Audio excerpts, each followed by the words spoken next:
내가 걸어가야 할 길이라는 제목으로 같이 말씀을 나누고 싶습니다. 시편은 우리의 인생이 70이고 강건하면 80이라고 소개하고 있습니다. 그런 모습을 빌리 그레함은 자신의 메시지 중에서 인생을 70으로 삼는다면 우리가 35세만 되더라도 벌써 하루에 정오를 신한 시간이 될 것이고, 우리가 55세가 되어진다면 이미 저녁 시간에 접어든 시간이고, 60이라면 밤 10시에 이불 덮고 자야 할 시간이다, 그렇게 묘사를 했습니다. 오늘 우리가 살아가는 삶의 자리, 그것이 연수가 얼마인지, 또 어떤 모습으로 살아가야 할지 시편 90편이 그렇게 소개하고 있다면, 그 90편과 똑같은 메시지가 담겨져 있는 것이 바로 베드로후서 3장의 메시지입니다. 죽게는 천년이 하루 같고 하루가 천년 같다라는 메시지입니다. 모세의 노래인 90편에도, 그리고 오늘 베드로의 마지막 메시지, 베드로의 유언장이죠. 베드로후서 3장에도 이 메시지가 반복해서 나오고 있습니다. 사도 바울이 디모데 후서를 통하여서 디모데에게 유언 같은 메시지, 너는 주의 말씀을 선포하는 일에 창념하라 라고 말했다면, 오늘 베드로를 통하여서 하나님은 정말 이 땅에 그리스도인들이 어떤 모습으로 살아가야 할지 그 중심의 중요한 뼈대를 소개해 주고 있는 것 같습니다. 한마디로 말하면 하나님이 우리에게 주시는 인생의 뼈대가 있다면 하나, 약속이라는 것입니다. 우리 인생의 자리를 어떻게 살아가야 한다면, 여러분, 출발을 약속으로 삼으시고 그 끝도 약속으로 삼으시기를 바랍니다. 출발이 약속이라는 게 무슨 얘기냐? 베드로후서는 1장에 보면 하나님이 보배롭고 그리고 놀라운 약속을 우리에게 이미 주셨다라고 말씀하고 있습니다. 이미 하나님이 약속을 주신 것이 신앙의 출발이면서 기둥입니다. 이 약속은 다른 말로 그리스도의 십자가로 말미암아 구원받게 된다라는 약속입니다. 성도가 되었다라는 것은 이미 내가 예수 그리스도를 나의 주인으로 고백하고 있다라는 것입니다. 할렐루야. 여러분 확실하시죠? 여러분 예수 그리스도를 믿으시죠? 여러분 예수 그리스도가 나의 주인이시죠? 예수 그리스도가 내 삶의 주인이시죠? 예수 그리스도가 내 자녀의 주인이시죠? 예수 그리스도가 내 모든 호흡의 주인이신 줄로 믿습니다. 아멘. 놀라운 것은 이 약속이 주어지자 모든 삶의 방향이 결정됐습니다. 어떤 방향? 구원이 완성되는 방향입니다. 구원이 시작될 뿐만이 아니라 이 약속에서 출발되어진 삶의 자리는 분명하게 내 주인 되신 주님으로 살아가는 구원의 자리로 그 사람이 걸어가는 겁니다. 그리고 여기에 약속이 있다면 3장에 또 하나의 약속이라는 말을 똑같이 등장해서 13절에 보면 우리는 그의 약속대로 의가 있는 곳인 새하늘과 새 땅을 바라보도다 라고 했습니다. 즉 이미 시작된 약속도 있습니다. 그래서 우리가 예수님으로 구원받을 수 있게 된 것입니다. 동시에 그 예수님은 다시 오심으로 말미암아 자신의 약속을 완성하실 것입니다. 내가 부족해도 주님은 완성하실 분이십니다. 제가 이 본문을 보면서 좀 고민스러웠던 것은 두 번째 약속이라는 단어 속에 새 하늘과 새 땅을 바라보도다였어요. 사실 계시록을 보면 하늘에서 새 하늘과 새 땅이 내려오거든요. 여러분 그거는 영원한 교회의 이미지입니다. 새 예루살렘이거든요. 이미지가 분명해요. 눈물을 씻겨주시고 생명수가 흐르고 놀라운 회복의 역사가 일어나는 게 새 하늘과 새 땅이에요. 그런 분명한 이미지가 있음에도 불구하고 베드로는 여기에서 의의 자리가 바로 새 하늘과 새 땅이다, 그것도 하나님의 약속이 있는 자리다라고 약간은 어떻게 보면 완전히 다른 모습으로 이 본문을 설명하고 있기 때문에 이 부분이 저한테는 만만치 않은 자리였습니다. 아니 도대체 새하늘과 새 땅이 무엇이길래 베드로는 이것을 약속으로 표현하는가라는 것입니다. 왜냐하면 우리에게는 두 가지 약속이 신앙의 전부이기 때문입니다.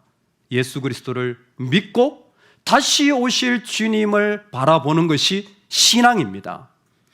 그 사이에 하나님은 지금 거하고 계시는 것입니다. 우리가 지금 그 주님을 믿어가고 있는 거죠. 그게 베드로후서 2장에 일어나는 일입니다. 이미 구원을 하신 하나님, 그 구원하신 하나님이 다시 오실 그때 언제인지 모르지만 그 사이에 2장에서 어떤 역할을 하시냐면 우리 가운데 있는 모든 시련, 우리 가운데 있는 경건한 자가 겪고 있는 시험에서 우리를 건지실 것이라고 9절에서 소개하고 있는 거예요. 두 약속 사이에서 하나님은 시험받고 어려운 자들을 건져내고 계시는 것입니다. 하나님이 저와 여러분을 어떤 어려움에서도 그 첫 번째 약속으로 출발했다면 여러분 일으켜 주십니다. 세워 주십니다. 그게 하나님이 하시는 일이에요. 하나님이 그 가운데 만들어 가시는 일입니다. 하나님은 그 속에서 지금도 세우시고 완성하시는 일을 하고 계시기 때문이에요. 여러분 이 모습이 똑같이 시편에도 기록되어져 있습니다.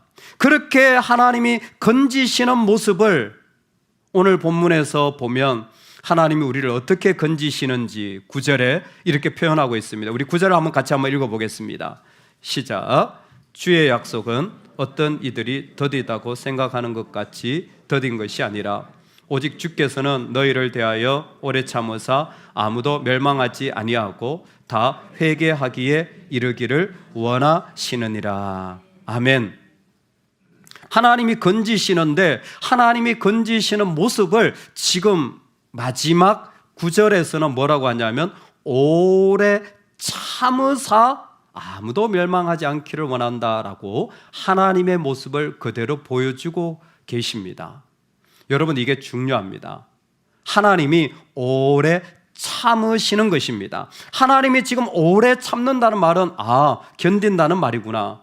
예, 맞습니다. 하나님 지금 견디고 계세요. 그럼 하나님이 견디는 건 뭡니까? 시편 90편이에요. 천년이 하루 같고 하루가 천년 같은 거예요.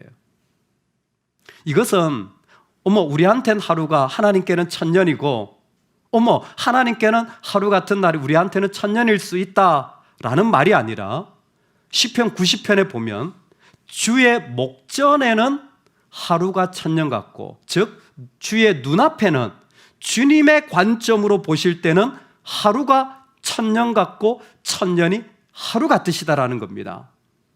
주님은 그런 관점으로 지금 뭐하고 계시냐면 견디고 참으시고 계시다라는 거예요. 주님이 그 자리를 참으시는 것은 천년의 시간을 하나님께서 그 가운데 계속해서 견디시는 이유는 무엇이냐면 이 땅에 하나님의 백성들을 건져내기를 원하시기 때문입니다.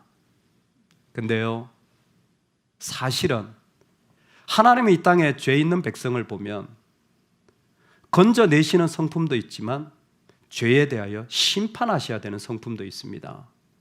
하나님은 그 죄에 대하여 대가를 지불하도록 값을 요구하고 심판하여 그 죄가 멸망하도록 하시는 심판주의 모습을 가지고 계십니다. 문제는 뭐냐면 죄를 지었다고 심판해버리면 살아날 기회가 없어진 거예요. 그래서 하나님이 지금 뭐 하시냐면 견뎌내시는 거예요. 참으시는 겁니다. 뭐를? 자신의 심판을 계속해서 연기하고 기다리고 밀어내어서 자신이 가지고 있는 하나님의 사랑을 부어서 그 영혼이 그 가운데 일어나도록, 그 가운데 그 영혼이 세워지도록 그 자리를 하나님이 계속해서 쏟아붓고 헌신하시는 거예요. 여러분, 우리도 때로는 이런 때가 있습니다. 정말 다시는 내가 다시는 내가 그런 거 하고 싶지 않아. 그런 마음이 드는데도 불구하고 자녀를 향하여서 너무 속상하지만 그 마음을 뒤로 밀어놓고 일단은 섬기는 거죠. 일단은 돕는 겁니다. 심판을 밀어놓고 사랑을 부어내는 거예요. 왜? 살아나야 되니까. 일어나기를 원하니까. 근데 때로는 실패하기도 합니다. 심판이 먼저 가서 내 인생에 이제는 저런 사람은 다시는 안 만나. 아유, 나하고는 안 맞는 사람. 나는 그런 기질은 견딜 수가 없어. 그건 뭐예요? 심판이 먼저 나온 거예요. 그러니까 그 영혼이 살아날 기회는 없어진 것입니다. 지금 하나님은 뭐 하시냐면 죄인을 보고 죄를 심판해야 돼요. 그런데 그렇게 하실 수 없는 하나님의 또 다른 성품인 그들을 건져내고 시험에서 일으켜 세우려고 하는 그 마음 때문에 인내하고 계시는 겁니다. 오래 참고 계시는 거예요. 재밌는 것은 로마서에도 똑같은 패턴이 나와요. 로마서 2장에 보면 하나님이 길이 참으시는 하나님이라고 그랬습니다. 로마서의 메시지가 뭡니까? 사실은 의인이 믿음으로 사는데 원래 먼저 복음의 메시지가, 하나님의 아름다운 믿음의 메시지가 유대인들에게 주어졌어요. 그런데 뭐예요? 유대인들이 예수 그리스도를 거절하잖아요. 그러자 복음이 어디로 갑니까? 이방인들에게 가잖아요. 이방인들은 갑자기 마음을 열고 그 복음을 받아들이게 됩니다. 그럴 때에 이방인들을 향한 복음의 문이 열리는 것은 하나님의 은혜였습니다. 그들의 행위가 아니었어요. 이 모든 것을 통하여 하나님은 그래, 유대인들 너희들 날 거절했지, 끝이야. 심판하실 수도 있지만 오래 참으시는 하나님은 2장에서 선포하신 다음에 11장으로 가서 뭐라고 하시냐면, 맞아, 너희들이 나를 거절하고 복음이 이방으로 갔지만 그렇다고 내가 너희들을 버린 건 아니야. 나는 기다리고 있어. 나를 거절한 너희들도 다시 돌아오기를 기다리고 있어. 그게 바로 11장의 메시지인 거예요. 왜? 하나님이 참으시는 거예요. 기다리시는 거예요. 견디시는 겁니다. 심판이 임해야 될 자리인데 심판을 뒤로 미루시고, 지금 주님 오셔서 재림하셔서 다 심판해야 되는데 지금 주님은 오래 참으시면서 이 땅에 있는 백성들을 건져내고 계시다라는 겁니다. 여러분, 우리에게 하나님이 천년을 기다리며 쉬지 않고 자신을 헌신하시는 하나님이 계시기에 우리가 일어날 수 있는 겁니다. 이 땅을 살아가면서 두 가지 약속 가운데 분명한 첫 번째 사실이 뭐냐면 하나님이 견디고 계시다라는 거예요. 진노와 심판이 있었지만 분명히 있습니다. 근데 하나님 견디고 계시는 거예요. 또 하나의 사실이 무엇이냐면 이 기간 동안에 하나님이 사람을 세우시는 방식 속에는 주의 날이, 주님의 다시 오심이 확실하게 있다라는 겁니다. 여러분, 주님은 다시 오십니다. 주님은 반드시 다시 오십니다. 그리고 그 이야기를 선명하게 오늘 말씀 속에 선언합니다. 주님은 이 땅에 오십니다. 그래서 주님의 오시는 모습을 구체적으로 이렇게 표현했어요. 주의 날이 도둑같이 오리라. 밤에는 아무런 일도 일어나지 않을 것 같지만, 그러나 그 밤을 타고 도둑이 움직이듯이 사람이 아무런 일도 안 일어날 것처럼 보여도 뭐예요? 하나님의 오심은 갑작스럽게 이 땅에 일어날 거라는 거예요. 일어날 뿐만 아니라 이와 같은 일들도 일어날 것이라는 겁니다. 주님이 오실 때 그날에는 하늘이 큰 소리로 떠나가고, 첫 번째로 주님이 오실 때는 우리가 보던 하늘과 땅들이 사라질 것입니다. 이런 것들이 다 무너지고 없어질 거예요. 그것이 의미를 가지지 못하고 이 땅에서 다 내려앉게 될 것입니다.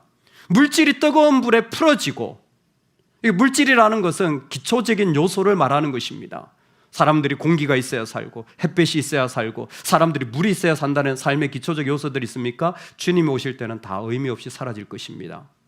사람들에게 어떤 이념이나 어떤 신념이나 어떤 지식이나 어떤 정보가 있었습니까? 주님이 오실 때는 의미 없이 다 불태워져 없어질 것입니다. 그리고 그 중에 있는 모든 일이 드러나리로다. 그 안에 마음에 품었던 것들이요, 주님이 오실 때는요 다 드러나게 될 것입니다. 그 안에 죄악으로 말미암아 미워했던 일들은 반드시 심판받을 것입니다. 그 가운데서 어떤 모습이 있었든지 주님은 그 모습을 드러내는 거예요.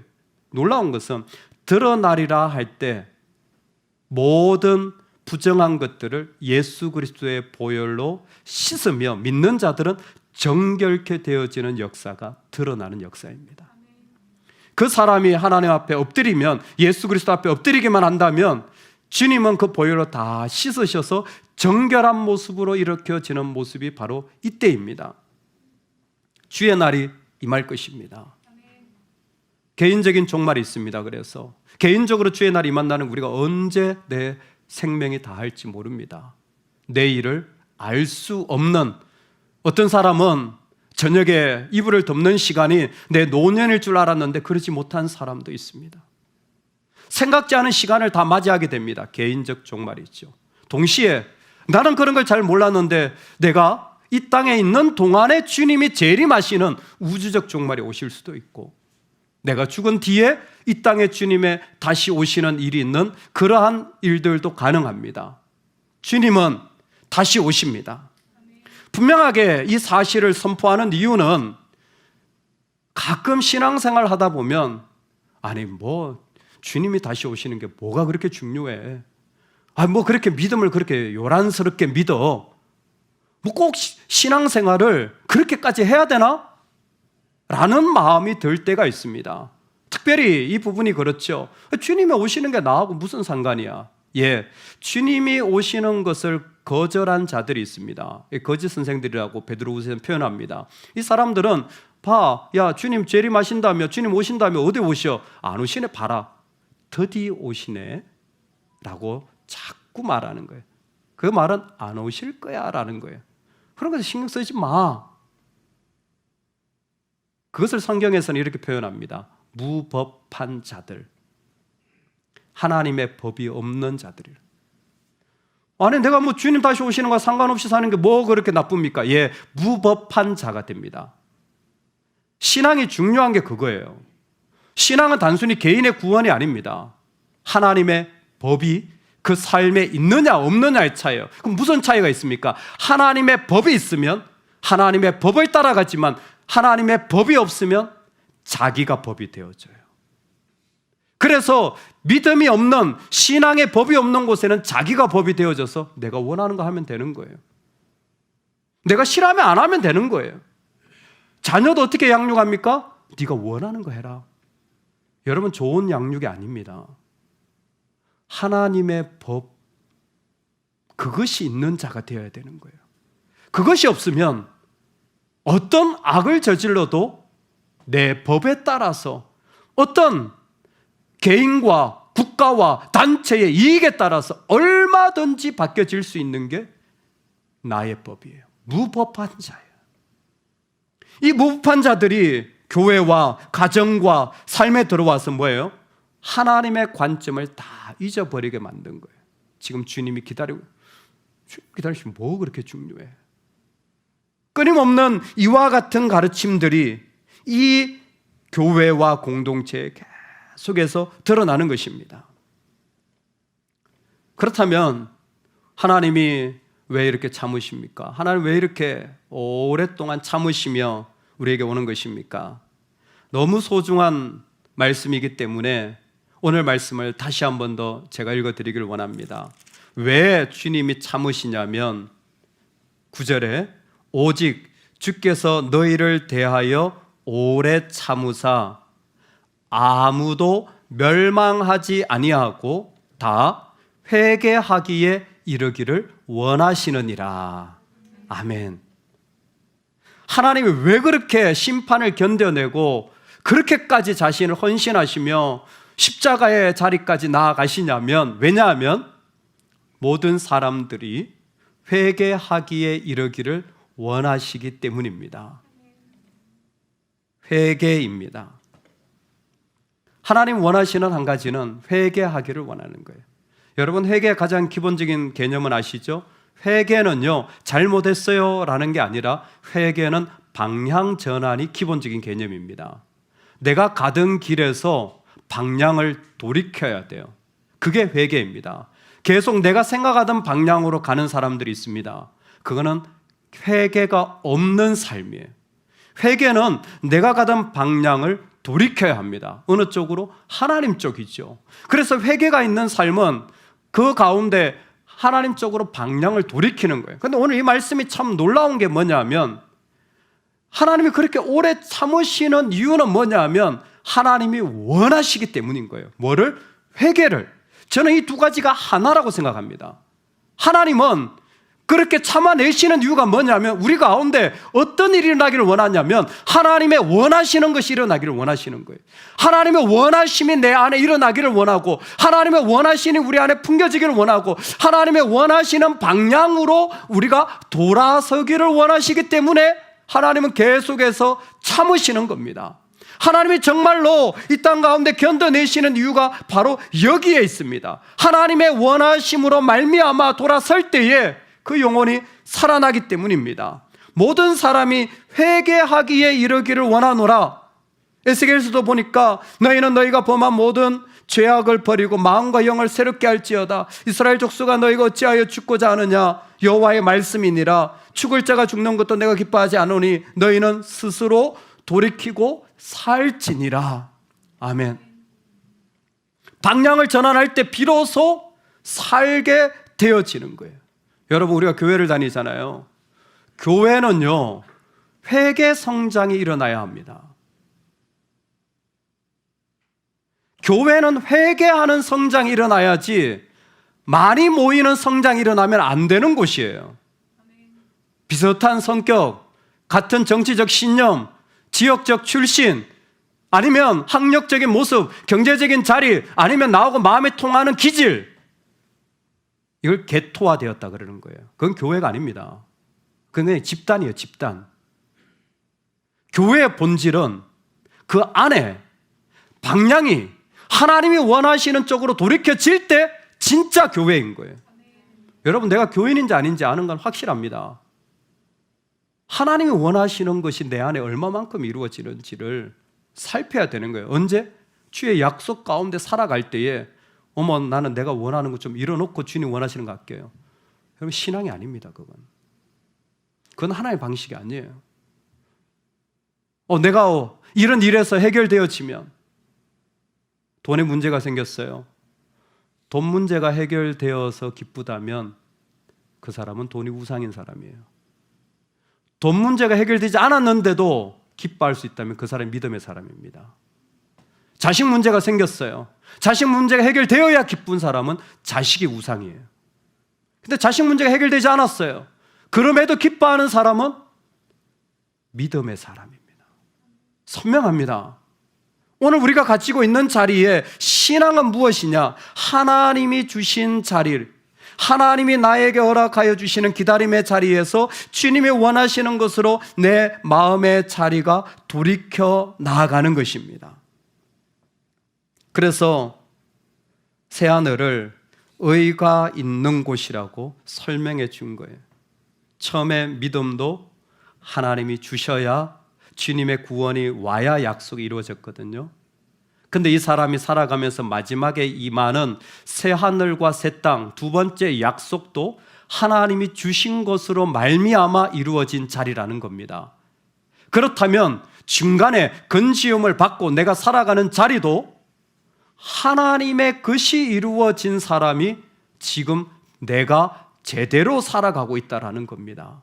오늘 우리가 걸어가야 할 길을 하나님 자신의 모습을 통하여 베드로는 우리에게 보여주고 있는 것입니다.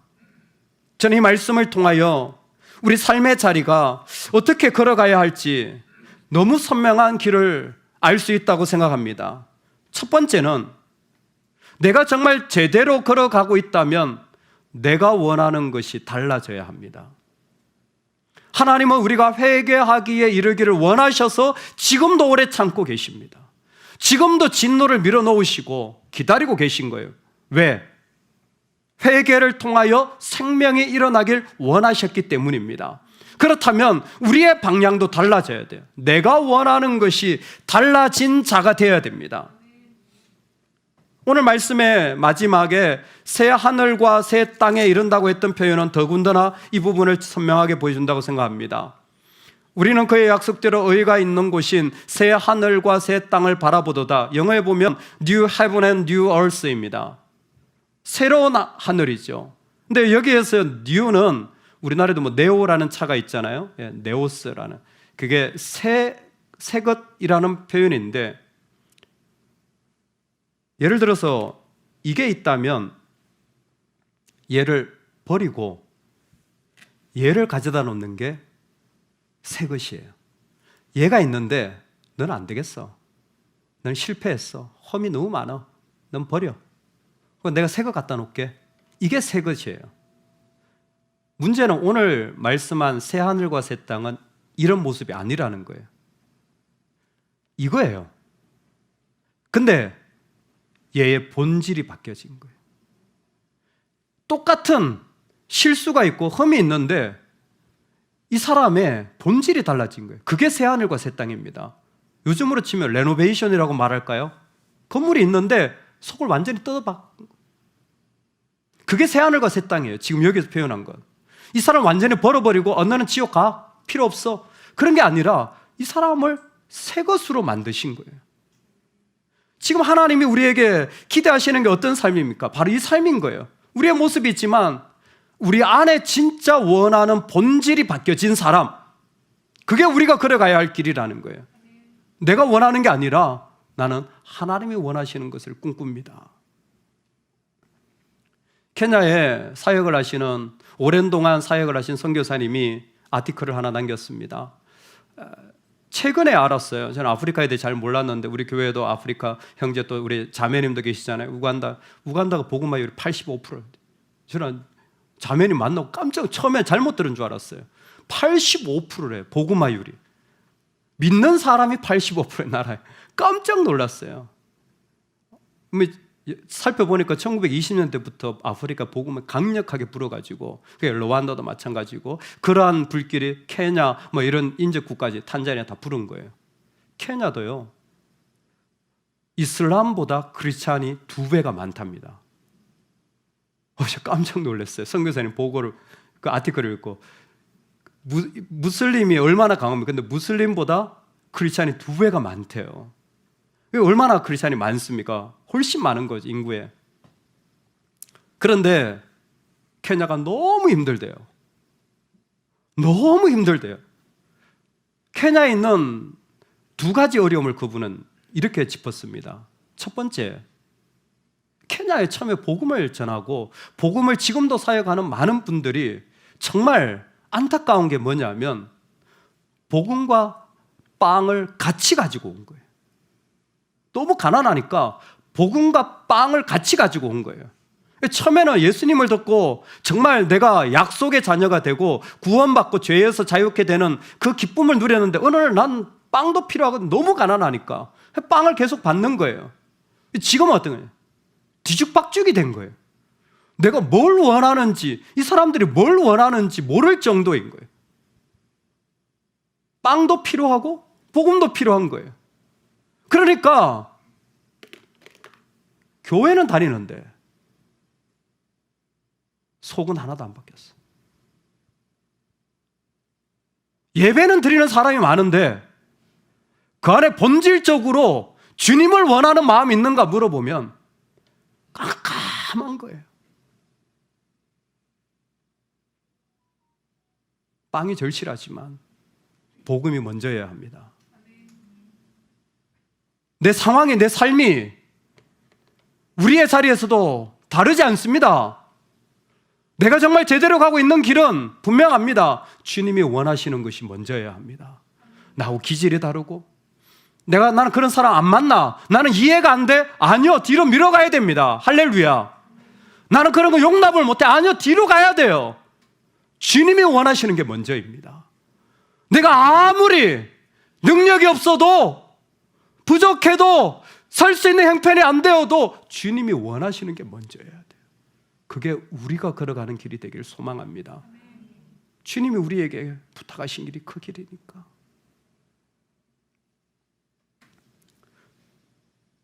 내가 원하는 것이 달라진 사람, 회개로 돌이켜진 길이 우리의 길입니다.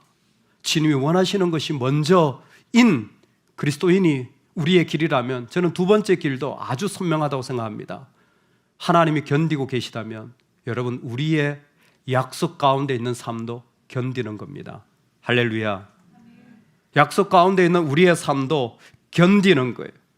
비록 내 삶의 자리가 쉽지 않지만, 내 안에 정말 수치와 부끄러움이 있지만 뭐예요? 나는 그 모든 일들을 뒤로 밀고 오늘 내 하나님 앞에 내 마음을 온전하게 내어드리는 삶이 필요한 겁니다. 똑같이 시편 90편은 모세의 노래였습니다. 광야에서 얼마나 원망을 많이 들었습니까? 생각지 않은 수많은 사람들과 같이 해야 되며 해결할 수 없는 많은 문제들 속에 어떻게 그 일을 감당했을까? 시편 90편에 보면요, 1000년이 하루 같고 하루가 1000년 같고 연수가 70일, 80이라는 얘기도 나오지만 모세의 비밀이 나옵니다. 내가 아침마다 주의 인자하심을 노래하리이다. 아침의 비밀을 가지고 있었던 자예요. 그 누구도 모르는 그 영혼이 하나님께 온전히 헌신되어진 비밀을 그는 가지고 있었던 거예요. 예, 끊임없이 원망과 네가 뭔데 이거 해놔라, 왜 이렇게 했느냐, 말할 수 없는 일들이 다가오지만 모세의 중심 안에는 누구도 건드릴 수 없는 하나님을 향하여 견디는 그 마음이 가득했던 거예요. 우리 선교팀은 아십니다. 이번에 마진 목사님 교회 저희가 설립 예배를 드리고 갔는데 그 찬양을 인도하는 집사님이 계세요. 50대 중반의 집사님인데 이브 에코와티라고 오랜 동안 목사님과 같이 걸어왔던 분이에요. 사역자는 아닙니다. 그냥 집사님이에요. 근데 이 집사님 최근 코로나가 있으면서 사실 2년 동안 말레이시아 가가지고 인도네시아 먹고 살 게 없으니까 너무 힘들어서 말레이시아 가서 식모살이를 했어요. 저는 알고 있었습니다. 요즘에 SNS가 있으니까. 거기에서 남의 집에 들어가가지고 시중을 든 거죠. 진짜 쉽지 않은 자녀도 있고 남편도 있지만 본인이 그렇게 할 수밖에 없는 그 시간을 견딘 거예요. 근데 찬양을 드리는데 하나도 구김이 없어요. 그냥 즐거움과 기쁨으로 주님을 노래합니다.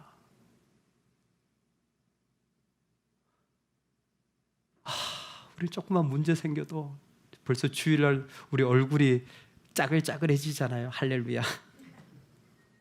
너무 힘든데 식모살이를 하며 가정을 섬겨야 되는 상황이지만 마음에 있는 하나님을 향해 견뎌내는 그 마음으로 자유케 되는 기쁨이 가득하더라고요. 여러분, 우리가 그런 사람이에요. 절망과 심판의 자리가 온다고, 주님의 마지막 날 다 썰어버릴 것 같은 그 자리를 견뎌내신 것처럼 우리도 그럴 수 있는 사람이, 왜? 첫 번째 약속에 있으니까. 그런 일이 와도 여보 괜찮아, 여보 괜찮아, 우리 약속이 있어, 이 약속도 있어, 괜찮아. 너무 절망스럽고 생각지 않은 사고 생겨도 저와 여러분은 얘기할 수 있습니다. 괜찮아요, 괜찮아요, 괜찮아요.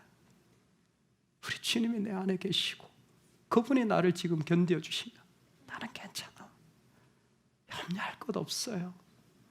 이것밖에 안 되지만, 상상할 수 없는 일들이 계속해서 일어나지만 괜찮아요.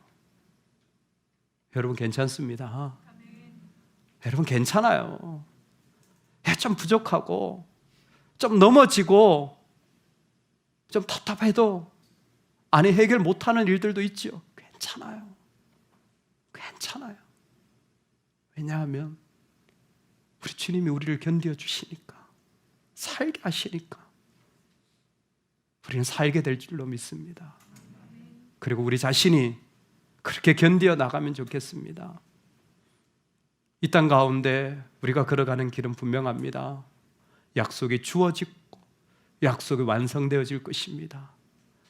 그 속에 여호와 하나님이 우리를 견디고 오래 참으심으로 살려내실 것입니다. 그러니 내 껍데기뿐만이 아니라 내 안에 원하는 것이 달라진 회개의 성장, 그리고 그 속에서 우리 주님처럼 십자가로 괜찮습니다 선포할 수 있는, 오래 참을 수 있는 은혜가 있기를 간절히 축원합니다. 아멘.